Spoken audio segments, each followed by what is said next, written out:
Hello vlog, happy Monday. I'm gonna film, I don't know if it's gonna be a work day in my life or a work day in my week. I'm not really sure yet, but welcome to the vlog, some kind of work vlog. So it's gonna be a little different because today I actually have a job interview. I'm super excited for it. The role is very similar to what I do now. I did get dressed this morning in what I think I'm gonna wear for my interview. I'm just wearing like a skirt with a sweater, like a turtleneck sweater tucked in and a blazer on top, although part of me feels like this may be too formal, so I may have to change, but I wanted to take you along on my day or my week or my life. I don't know. I feel like I've just been putting out a lot of Disney content lately, and a lot of people seem to like the data content. So here we are, Data Analyst video. Welcome. If you have any questions, feel free to leave them in the comments. I'd be happy to answer them. And let's go see if there's a different outfit I can wear, because I think I'm actually gonna melt wearing this during an interview today. It's pretty warm outside. Okay, I think the vibe is just gonna be the pink with the black tucked into the same like tan skirt. Now I just need to do my hair and makeup, but I'll probably do those a little closer to my interview just so they're like fresh. I just wanted to sit down and talk for a second about why I have decided to interview with other places. Just because it's nothing to do with my office or my position or anything of that nature. I've talked pretty openly about this being like one of my dream roles in life where I currently work. And I do like it. I just don't like New Jersey, and I think that's the big issue. Living here has made me a pretty like bitter, sort of miserable human, and for somebody who's like very happy-go-lucky and optimistic and loves to like enjoy life, I just haven't been that same person living here, and I think it's to do with the environment, and I'm just ready for a change, and what better place to make a change in than Orlando. So my goal is essentially to just end up in Orlando. So I straightened my hair, I put on the world's smallest amount of makeup, and I have 5 minutes until my interview, so wish me luck. Good morning, happy Thursday for me. I'm not going to be able to film during my actual work day, just because I work with sensitive information, as most data analysts do, and also it's kind of rude to my organization to film on their dime. So we'll talk a little bit before work, on my lunch break, and then after work. So welcome to this video. Today on the to-do list, I am finishing up a process that we do every year. It's an annual process where we update course inventories for some colleges and make sure that they are all up to date and accurate, add in their new courses, take out their old courses, revise things that they've changed, so that if students are going online to look for courses, they can find what is available to them. So that is what I am doing this morning. I just got an email from my boss asking me to review something and just write up a few quick points for her, and that's something that happens a lot as a data analyst. You'll get an email that says like, hey, can you just look at this article and describe to me in like 3 bullets what they're actually saying and how they got their data. So that's something that I do all the time. It's very common, but that's how we're starting the day, and then I'll catch up with you after. So this is how I organize myself for the day. I think I've shown this before, but this is just a Kate Spade like to-do list planner, and it has a schedule. You can do your top priorities and then your to-do list, and then you do like the date and stuff up here, and then you can record how much water you've drank, the food you ate, etc. I do use this water tracker pretty regularly, so you can see here, just because it helps me know how much I've drank. But what I've been doing lately is putting any meetings I have in pen, or anything that's like a set time, and then everything else I do in pencil, just so I know that that's like my rough plan for the day. So that's everything that I sort of need to get done. I don't think that the inventory updates are going to take me that much longer, which is good. Probably try to knock that out first and then do the review of the submissions that I've gotten that I haven't gone through yet. And what I do with those is just track them in a spreadsheet and make sure that I have all of the materials that I need that are associated with them. And then along with that, I need to do my 1-year evaluation. So I actually did like a 6-month evaluation around 8 months of being with my organization. So I just need to go through and update that with the things I've done in the last like 3 months, which shouldn't take me very long because I feel like I haven't done that much like extra stuff. Yeah, that is the plan for the day. And then I need to finish the Section C Factbook data later. I have actually been interviewing with other organizations. My boyfriend and I are trying to move to Orlando, so been making moves to make that happen. And I have noticed in doing that one of my responsibilities is actually like a very common responsibility of a data analyst. And like 21 out of 21 data analysts I've talked to who work in a higher education setting all have this responsibility. So we maintain what's known as the fact book, and you use data from IPEDS, which is a federal integrated post-secondary education data system, where colleges go in and submit like enrollment data and financial data, and it is all available to the public. So if you'd like to look at it or play around with it, you are welcome to. You just go to IPEDS, IPEDS, and do like compare. I think it's use the data, compare institutions, and you can pick whatever colleges you want. And you can look at their fall enrollment data, their fiscal year enrollment data. You can look at how much they're charging for tuition and fees, what percentage of their students are scholarship students. You can look at things by race and ethnicity, part-time, full-time. It has like literally anything that you could want to look at. So I work a lot with that data and using it the way that we need it, but sometimes colleges don't report accurately, whether it's just like a typo or whatever. A lot of the data is preliminary, so it's hard to know 100% of the time what is correct, so sometimes you have to call and confirm it. But anyways, I use that data to update and maintain our fact book, and it needs to be done soon. So I am working on that. I've already finished all of the enrollment data. I need to do some employee data today, so that is what I will be working on the rest of the day. If I have any fun updates, I'll let you know, and then when I'm doing some interview prep stuff on my lunch, I will show you what I'm doing. Okay, so I'm on my lunch now. It's 2 o'clock, so I'm taking it way later than I had planned, but some things came up that I had to take care of, and now they're done. But just eating some mashed potatoes, nothing too exciting, and doing some prep for my interview tomorrow. So the first thing I did was do research into the interviewers. So one of the interviewers has been on my last 2 interviews for this position, so I kind of know what I'm getting into with her, but I wanted to look into the second person who's interviewing me because I haven't spoken to them yet.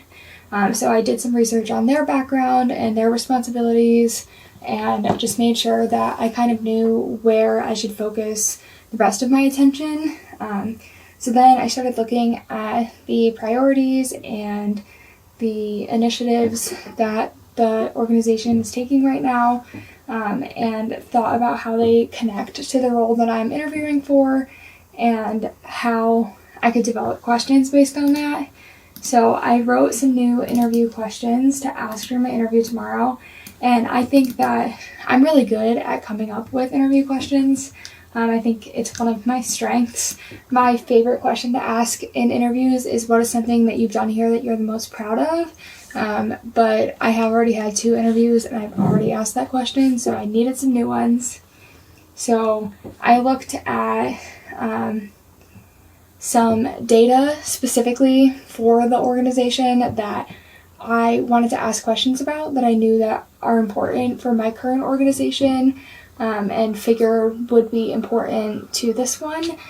So I looked, like I said, at specific data. I looked at some enrollment numbers, etc. And then I wanted to ask, my favorite part of my current role is X. Would I have an opportunity to do this in this new role? That's something that is really important. And if it's your first job, you might not have a question like that to ask. But if you are prepping for a new job interview, that may be something you want to know, especially if it's a different type of job. And then I looked at, like I said, the initiatives, connected that back to some things that I know and I'm curious about. One of the biggest questions you can and probably should ask in an interview is, how do you see the role evolving over time? What are opportunities for growth? Where do people who are in a role like this typically go next? That kind of thing. So asking about how you can grow within the institution or organization. And then the last question that I am really passionate about asking, one of the things that I think that my organization does really, really well with currently is giving professional development opportunities. So if I come across a workshop that I think would be helpful, they're absolutely all in, do it. And I think that is something that I really like, and it's encouraged me to be better. They have paid for me to take classes in different database management things, so that I could expand my knowledge there. They get me whatever programs I need, etc. So I wanted to ask what opportunities for professional development I would have.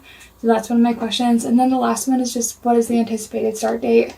I think everybody sort of wants to know that in an interview, but especially so I can tell my boss what they would be thinking.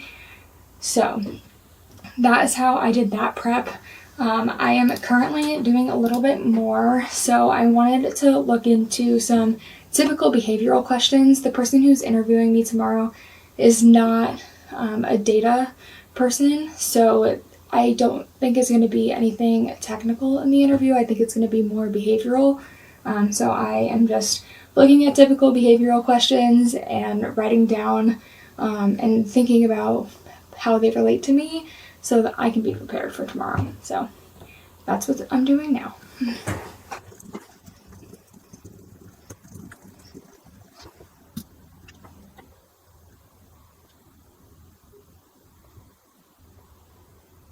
There is very annoying and loud landscaping going outside right now, so sorry if you can hear that. But I put together the top 15 questions that I found and just wanted to share them here. So they are, how have you handled data inconsistencies in the past? Can you explain the term data validation? Can you explain a time that you missed or came close to missing a deadline, and how did you handle it? Can you break down the process you use in starting a new project or learning a new skill? Why would you like to work with this company as a data analyst? What was your most successful or most challenging data analysis project? What types of data have you worked with in the past? How do you explain technical concepts to a non-technical audience? I think this is one of the questions that I have been asked the absolute most in interviews, so be prepared to answer this 100% of the time. Tell me about a time when you got unexpected results or your assumptions were wrong. How have you used Excel for data analysis in the past? And then going off this, there's a few specific questions about what is VLOOKUP, or things that you should prepare. What is VLOOKUP? What are its limitations? What is a pivot table? How do you make one? How do you find and remove duplicate data? What are index and match functions, and how do they work together? And what's the difference between a function and a formula? If you don't know the answers to those questions, you should definitely take some kind of Excel lesson or class before trying to become a data analyst. So those are pretty important things if you're working in a position that uses Microsoft for most of its analyses. Tell me about a time that you used data to solve a problem. Do you think it's important for data analysts to be creative? Do you work well under pressure or on teams? How do you set goals and achieve them? And what do you do if you disagree with your manager? So some of those are a little technical, some of them are behavioral, some of them are about experience, but those are the top 15 questions that data analysts get asked in interviews. based on what I was just reading. So I have been asked many of these questions. I've been asked a lot of these questions already in this interview process that I'm going through right now, but those are pretty standard data analyst questions in case you're wondering. Okay, so if you can't tell, it's not the same day. It's actually 2 weeks later, maybe over 2 weeks later, 2.5 weeks later, I don't know. But I was hoping to not film this clip until I had some kind of result from that interview, but honestly, I still haven't heard anything. They told me the process was probably going to take a long time, and that I might not hear until the beginning of July, which is really stressful to me. Today is June 8th, and I am still waiting, patiently, maybe not so patiently if you ask my boyfriend, but I was gonna show that I, after a full day of work, was going and working on a database management course, which is true. I was taking an intermediate SQL course, and I did finish it. I passed it with flying colors, which is good, but honestly, that's not normal to what I do every day. So after work today, I went for a walk. It's around 5:45 now, so I just went for a walk around our neighborhood to get outside, because when you sit at a computer and stare at a screen all day, you really do need to get up and move.